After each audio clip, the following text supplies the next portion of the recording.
Hey, main kat luar tak pakai slipper. Cacing nanti. Itu anak-anak. Kalau kucing macam mana pula? Saya ada kucing indoor, doktor. Saya beli indoor, tapi orang kata kena bagi ubat cacing juga. Saya tak faham. Saya tengok kucing-kucing dekat luar sana, tepi-tepi jalan, belakang-belakang mamak, tak ada problem pun. Jadi hari ni episod kedua Fur Clinic, kita nak menceritakan tentang kucing indoor, kenapa kena bagi ubat cacing juga. Of course, kita tak tahu nak jawab macam mana. Kita panggil Dr. Hima sekali lagi untuk episod kedua untuk terangkan dengan lebih lanjut tentang isu ni. Boleh, Doktor? Boleh, boleh. Kita mulakan kita punya sesi kucing indoor tak indoor, ubat tak cacing ni dengan soalan yang paling general sekali. Kenapa kita kena bela kucing indoor, Doktor? Alright. Okay, kalau kita cakap pasal kucing indoor kan, of course lah dari segi safety. Itu macam orang kata kadang-kadang mungkin orang macam tak perasan kenapa kucing perlu indoor. Okay, bukanlah kita nak kata kena kurung. Indoor tu is you have to like kurung inside cage, very crowded ke apa, tak.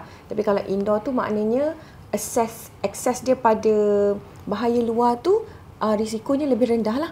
So bila indoor, of course daripada macam saya cakap tadi, daripada segi safety, kemalangan dan sebagainya, bergaduh dengan kucing lain dan juga exposure pada penyakit yang tak diingini. Okey, Doktor, tapi memang kita nak jaga keselamatan kucing. Tapi ada orang-orang kat luar sana, saya baca dekat sosial media lah terutamanya, dia kata macam, saya kesian kat kucing saya. Jadi macam diorang tu nak bebas, saya nak benarkan diorang keluar. Saya dah train kucing saya. Bila pagi saya lepas, pergi kerja, balik kerja malam, diorang akan datang rumah balik. Ada orang rasa macam kucing kena bebas kat luar untuk dia punya kebebasan, untuk kucing lebih bahagia. Macam mana pandangan doktor tentang isu tu? Okey, kalau ikutkan memang dia ada orang kata preference orang tu mungkin berbeza lah. Ya, betul, secara logiknya kucing memang perlu kebebasan tu. Kalau contohnya dia perlu like exposure of the sun, enrichment dekat luar yang lebih natural lah. Tapi memang dia kena pastikan keselamatan kucing tu. Maknanya kalau nak keluar, you have to pantau, make sure kat situ tak ada anjing liar dan sebagainya, that kind of things lah. Ataupun bukan kawasan yang sangat busy lah laluan kenderaan. And then it's okay to be outside, tapi cumanya kita akan lebih advise untuk to be indoor. Faham. Lebih terjaga, lebih terkawal. Betul. Faham. Jadi kalau macam tu pula, kalau kita kita nak jaga kucing itu, dia sayang je lah. Ramai orang anggap macam kucing ni ada beradik dia ataupun anak dia kan. Betul. Kita nak jaga kucing indoor. Macam mana keadaan indoor yang sepatutnya? Macam doktor rasa indoor untuk kucing tu macam mana keadaan rumah tu sepatutnya? Luas macam mana ke? Sangka dia macam mana ke?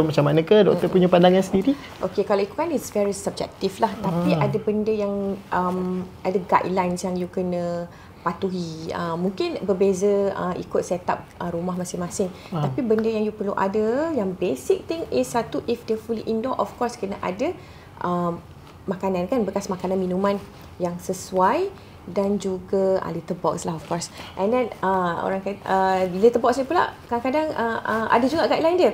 Contohnya if you have like 3 cats at home, you have to have 4 litter boxes. Kenapa?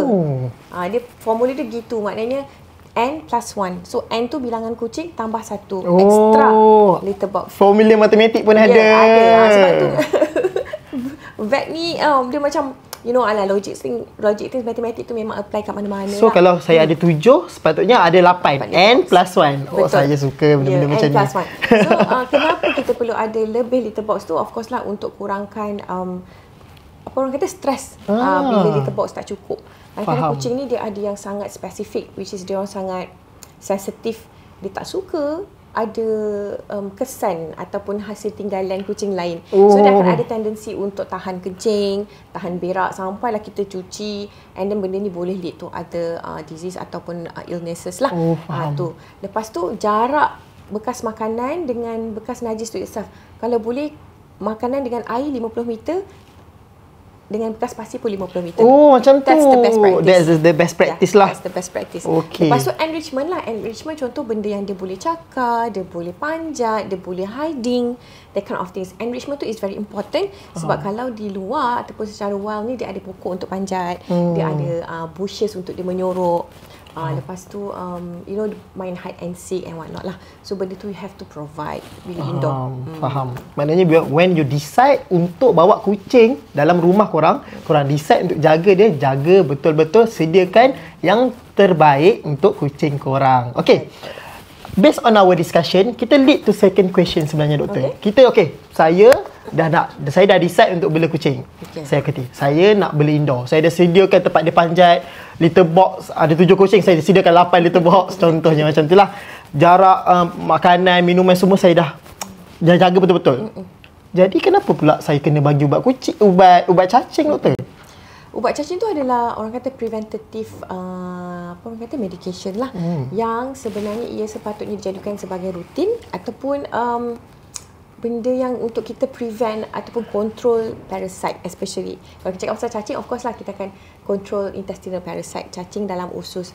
So kadang-kadang orang cakap kan, doktor saya bila kita tanya kan, biasanya conversation bila last bagi ubat cacing, pernah bagi ubat cacing tak? Oh tak ya doktor, kucing saya indoor je. Dia cakap, okey, indoor pun kena bagi kucing. Kenapa? Soalan macam tu akan ada sambungan lah. Okay, so basically kita pun tak tahu apa exposure kucing kita. Walaupun dia fully indoor, tapi mereka masih ada exposure pada cacing tersebut. Contoh antara salah satunya punca cacing adalah fleas ataupun pinjal. Selain orang panggil term dia kutu lah. Tapi kalau kita lebih spesifik kita panggil fleas atau pinjal lah. Pinjal? Pinjal. Okay. In Malay we call it pinjal. So bila pinjal ni dia adalah vektor kepada cacing pita. So sometimes walaupun kucing kita indoor tapi kita tak buat ectoparasitic punya control, so the parasite ataupun fleas tu masih boleh kena dekat kucing kita. Macam mana cara dia boleh masuk tu, macam mana boleh kena walaupun dia orang fully indoor? Salah satunya fleas tu boleh merayap masuk dari luar rumah.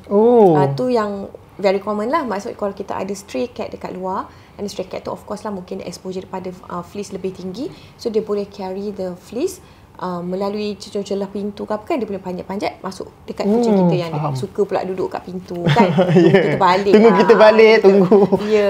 Itu boleh bahaya. Pertama. Okay. Yang kedua adalah kita sendiri yang sebagai transporter kepada fleas tersebut. Contoh kita keluar, of course lah kita bukan work from home 24 jam kan. Betul. Keluar makan lah, pergi kedai lah, pergi kerja, keluar kan. Kita ada keluar rumah. So bila kita keluar rumah, lagi lepak mamak contoh kan, ada pula kucing datang lese-lese. So the chances of dia tinggalkan ataupun kutu tu singgah kat kita ada kat situ. So bila kutu singgah, kita pula balik. Dia yang duduk kat pintu tadi, dia datang pula, hey, welcome home my mommy, whatever lah. So dia datang, dia buat lese, and then kutu tu pergi dekat host, because dia akan lebih attracted to dia punya host, which is the cat atau the dog lah. Okay, tu yang kedua. Yang ketiga, kalau contohnya dia ada terkeluar sekejap, contoh kat laman, tu lebih direct contact lah. Kumpuli. So maksudnya exposure tu masih ada walaupun dia dalam indoor. So selain pada tapeworm, ada juga worm-worms lain. Contoh kan, kalau dia suka main cicak ke, lipas ke, any serangga yang boleh jadi vektor kepada worms lain, yes, dia pun boleh carry juga. Contoh, ataupun dia makan makanan, contoh makanan mentah yang dah contaminated dengan telur cacing dan sebagainya. So benda tu pun boleh menjadi punca kepada kecacingan pada kucing. Faham. Wow, panjang lebar tak faham lagi, siap. Okey, maknanya walaupun kita dah letak kucing kita indoor, possibility untuk terkena dengan fleas tu masih ada lah. Sebab kadang-kadang kita sendiri yang bawa je lah. Kadang-kadang kita lepak kat luar makan, ada kucing singgah. Saya baru faham. Maknanya walaupun korang bela kucing indoor, masih kena bagi ubat cacing untuk mengelakkan apa-apa. Betul, penyakit yang orang kata parasitic borne disease lah, anything. It could be, kalau worms ni of course dia punya antara clinical sign ataupun symptoms kecacingan, cerit-birit, muntah. Sometimes kalau worm burden terlampau tinggi, you can see dia muntah cacing tu sendiri ataupun najis tu ada cacing tu. Faham. Jadi kalau pemberian ubat cacing ni pula, kekerapan ni macam mana, doktor? Okey, dia bergantung pada exposure jugalah. Okey, setiap tempat ataupun kawasan mungkin dia praktis berbeza sebab dia tengok pada exposure ataupun orang kata risiko kecacingan tu berlaku pada kawasan tu. So biasanya kita akan bagi setiap 3 bulan. Every 3 months. Every 3 months ni yang adult lah, maknanya dia kalau secara konsistennya kita akan advise bagi 3 bulan sekali. But if dia ada exposure lebih tinggi, contohnya ada keluar, ada pergi contohlah pergi boarding ke, pergi mana-mana, maksudnya exposure tu tinggi lah Faham. kita akan advise bagi sebulan sekali. And why sekarang ni based on ada satu organisation berkaitan dengan parasite lah di international punya association, they suggest to do pemberian ubat cacing ni sebulan sekali lebih bagus. Sebab ni satu country kita ni is tropical country, so in terms of parasite ni memang orang sangat suka kita punya country ni. So exposure tu lebih tinggi lah. Lembab dah kering sepanjang tahun. Ya. Memang parasite suka. Ada suka environment macam tu. Okey, kiranya pemberian ubat umur kucing pula macam mana doktor? Kita dah boleh start bagi ubat cacing ni dekat umur kucing bermula dari? Okey, ada yang kita boleh bagi seawal umur 2 minggu. Oh. Seawal umur 2 minggu, depends pada exposure juga. Maknanya kalau contoh chances untuk dia kena cacing tu tinggi. Contoh mak dia mungkin masa pregnant dah ada cacing, and then boleh orang kata salurkan lava cacing tu melalui susu. So anak tu dah boleh dapat cacing kan. So we can buat as early as 2 weeks old. Tapi biasanya kita akan buat seawal umur 4 ke 6 minggu lah. Okey, faham. Dengar tu korang, 3 bulan sekali yang kita praktiskan lah. Betul. Tapi ada association daripada international sarankan untuk kita bagi sebulan sekali pun lagi okey. Betul macam tu. Okey, kita dah bela kucing indoor, kita dah bagi ubat cacing, kita monitor dia macam mana, makan cukup ke tak, litter box bersih ke tak, everything kita dah buat. Tapi doktor, selalunya orang cakap kucing saya ni tidur je. Tapi bila jumpa vet, stres. Kucing saya ni everything dah provide. Tapi jumpa doktor, doktor kata stres. Boleh buat rap dah. Saya pun tak faham. Adakah bila bela kucing indoor ni, kucing akan stres doktor? Dia, kalau kita cakap pasal stres ni memang subjektif. Sebab satu, kucing sometimes dia pandai mask dia punya stres tu. Tapi ada certain, dia tak boleh cakap kan. Dia tak boleh kata, aku stres kan. Tak boleh. Macam kita boleh merempan. Betul. Boleh membebel, berjerit kan. Tapi dia tak boleh. So, that's why kita kena tengok dari segi dia punya behaviour. Sometimes dia akan a bit off. Dia akan a bit off. So it's either dia mungkin akan protes lah. Kadang dia kencing merata. Dia tak pernah buat macam tu. Tiba-tiba dia kencing luar litter box. Ataupun tiba-tiba dia kencing kat sofa atau katil. Atau katil tu. Tiba-tiba. So there's something yang mungkin dia tak puas hati lah. Okay, itu tanda-tanda stres yang common. Okay. So kalau kenapa macam kita dah sediakan semua tapi apa orang kata? Still kucing tu nampak stres ataupun kita suspect dia stres. Kadang-kadang kita provide is based on our preference. Contoh kita nak litter box lawa-lawa ni yang tutup lah, buat automatic lah, bla bla bla. Tapi sebenarnya dia perlu litter box yang luas, besar, yang sesuai untuk dia masuk dalam tu. Dan juga litter yang tidak berbau wangi. Macam kita nak wangi kan, nak bau apple lah, bau rose lah, bau bunga raya lah, yang contoh kan. Tapi actually they prefer the plain one without any scent. Tu kadang-kadang kita prefer based on ourselves, but kita terlupa yang apa dia punya preference. Benda tu yang kita mungkin terlepas pandang. Saya rasa itu yang ramai terlepas pandang sebab kita rasa kita dah bagi untuk kita sendiri. Tapi sebenarnya kita lupa yang diorang pun ada preference diorang sendiri. Kucing. Yes, that's how unique they are. Betul. Kucing ni sangat unik lah sebenarnya. Setiap individu kucing tu tak sama tau. Kadang-kadang kita pukul rata kan, kucing kan, semua pun kita treat sama. Tapi bila you have like so many cats, I mean more than 2 cats for example, then you can identify mana yang perangai dia lain pelik-pelik. Ada yang suka tidur kat sini, ada suka tidur kat sini, suka belai kat muka, tak boleh belai kat belakang, macam-macam jenis. Okey, tu bendanya korang kena tengok juga kucing korang tu apa benda yang dia suka, apa benda dia tak suka. Mungkin itu sebab dia stres. Jadi janganlah tertanya-tanya, kenapa doktor dia tipu ke kata kucing saya stres? Tak, korang kena check dulu apa yang korang betul-betul provide ke untuk kucing korang. Okey doktor. Okey. Laju kita hari ni. Bergerak kepada soalan seterusnya doktor.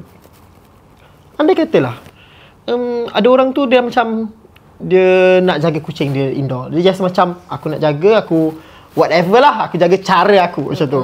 Jadi dia macam kalau tak bagi ubat cacing dan ada cacing pun, so what? Okay, faham? Sebab Satu, kadang-kadang mungkin orang tak nampak kepentingan beri ubat cacing tu, dan juga apa kesan kalau kita tak bagi ubat cacing ataupun ada wujudnya cacing dalam kucing kita. Yang pertama, of course dia akan menyebabkan illness. Kalau mungkin sikit, 1-2 ekor mungkin tak affect sangat lah. Okay? But then if the worm burden is very high, satu, dia boleh menyebabkan obstruction pada usus. Walaupun jarang berlaku. Sebab sekarang ni mungkin orang partikular lah tentang pemberian ubat cacing. Tapi ada kes yang burden cacing tu terlampau tinggi sampai menyebabkan obstruction, ataupun kucing tu berak keluar cacing. Berjela-jela cacing tu keluar, ataupun muntah cacing tu. Maknanya worm burden tu terlampau tinggi sampai dia terpaksa keluarkan. Sampai dia irritate dia. Orang kata usus tu dia irritate sampai dia akan trigger pengeluaran cacing. Itulah yang pertama. Yang kedua, cacing ni parasite. So parasite is something is not good. Okay, dia bukan macam probiotic is something good kan, but parasite is bad. So bila parasite ni, dia akan, setiap parasite yang berbeza, dia dia punya tugas tu berbeza dalam usus. Ada yang sedut darah, sedut nutrisi, ada yang dia attach dekat situ cause irritation, that kind of things. So symptom je akan develop, cirit-birit, sometimes boleh menyebabkan kematian, especially for kittens. Bila diarrhea, of course lah, dehydration, and then kurang selera makan dan sebagainya. Lepas tu kalau dia uptake all the nutrients and also blood, boleh menyebabkan anemia ataupun kurang darah. Lagi satu, malnourishment. Biasanya berlaku pada kucing kecil lah, because of worm burden yang banyak kan. So nutrisi yang dia makan, dia cacing tu yang uptake instead of the host yang sepatutnya dapat nutrisi tu. So it's not a good thing, you waste lah. You bela kucing, lepas tu you bela sekali cacing. Benda, kita nak bela kucing je, kan nak bela cacing. Macam tu. Saya ni parents kepada cacing dalam perut kucing saya. Macam tu. You boleh announce that proudly. Worms parent. Faham, ya Allah ya Tuhanku. Oh, begitulah caranya. Begitulah akibatnya kalau kita tak bagi ubat cacing. Kita tak nampak sebab benda tu kat dalam. Tak nampak. Jangan lupa bagi ubat cacing. Ingat tu. Okey doktor. Wow, kita macam terlalu laju. Kita dah sampai ke soalan terakhir. Okay. Saya ada kesedaran. Saya dah ada kucing, saya nak bagi ubat cacing. Cumanya saya malas nak pergi klinik ke, nak pergi jumpa doktor ke. Jadi saya beli dekat mana-mana online platform. Saya nampak kat blog, ubat cacing untuk kucing murah, 50 sen. Saya pun beli 80 biji. Macam mana doktor? Boleh ke beli macam tu? Okey. Kalau ikutkan ubat-ubat yang berkaitan dengan veterina ni, kebanyakannya adalah control drugs lah. Okey, memang ada certain kedai yang mungkin boleh jual ubat cacing tersebut. Tapi kalau you beli secara online, adakah you faham instruction ubat tu? Kalau macam contohnya ubat tu kita tak tahu what is the ingredients dalam ubat tu, adakah sesuai untuk kucing kita ataupun tidak? Adakah dia treat worms yang kita nak? You know, that kind of things. Satu lagi, pemberian ubat cacing ni is based on dia punya body weight. So kalau you main beli je, orang yang jual ubat tu pun dia tak tahu berapa berat kucing kita, dia bagi je. Dan kita pula mungkin tak menimbang pula kucing tu kan. Biasanya you akan boleh menyebabkan overdose atau underdose ubat lah. So benda tu pun kita nak elak juga. Tapi the best thing is you dapatkan ubat cacing daripada vet lah. Sebab biasanya kita akan tengok juga, takut dia ada underlying problem yang lain. Sebab ada certain sign ataupun clinical sign yang lebih kurang kita ingatkan kecacingan, tapi rupanya benda lain juga. So sometimes we need to treat the other problems as well.